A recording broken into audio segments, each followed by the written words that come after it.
Ce qu'on est en train de montrer, pour dire que quand on veut, on peut croire qu'on est différent, on peut croire que la danse n'a rien à voir avec la liberté d'expression, les droits humains ou le cinéma.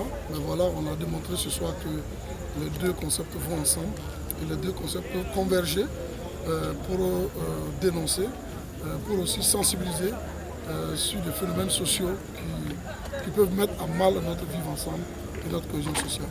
Donc ça, c'est déjà quelque chose d'important à noter. Deuxième chose, Ciné Droit Libre, c'est le festival de la liberté d'expression, le festival de prise de parole par excellence. Rappelez-vous que toutes les autres éditions, je me souviens toujours de ces cadres, quand quelqu'un prend la parole et qu'il est souvent long, on veut l'empêcher de parler, il dit « laissez-moi parler, je suis à Ciné Droit Libre ». Et ça, c'est souvent revenu.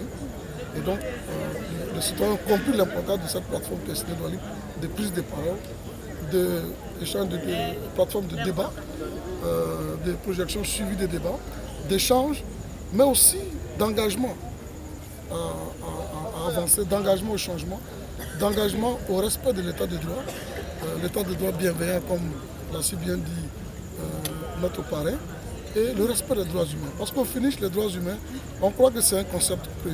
On croit que les Africains sont étrangers aux droits humains. Mais la démocratie comme les droits humains, si vous remontez dans l'histoire, c'est l'Afrique encore qui a inventé ce système de gestion des respects de l'homme. On parle des droits humains, on oublie souvent qu'avant la charte universelle des droits humains, il y a eu Kouroukoua Conflans où on a mentionné, consigné les droits à respecter.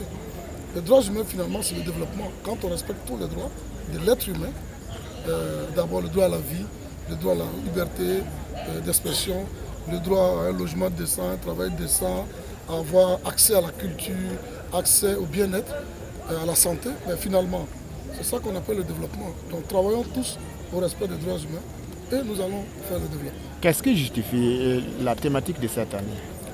C'est parce qu'on s'est rendu compte que, comme le parrain l'a si bien dit à l'ouverture, corruption, terrorisme, j'ai l'impression que c'est deux mots qui riment mais en même temps qui vont ensemble et qui font le même dégât pour les États. La corruption fait autant de dégâts que le terrorisme. C'est pour ça qu'on s'est interrogé, est-ce que ce n'est pas un nouveau terrorisme? Est-ce qu'on ne doit pas sérieusement se pencher sur cette question? Surtout qu'on voit qu'en période de crise, la corruption, c'est un facteur aggravant. Donc c'est pour ça que c'était important pour nous de faire l'interrogation, mais de poser le débat. Mais aussi le débat sur l'actualité. On est en crise sécuritaire, on est en situation difficile. Et on peut avoir tendance à croire que dans ces situations difficiles, il y a des droits qu'il faut mettre de côté comme les droits humains.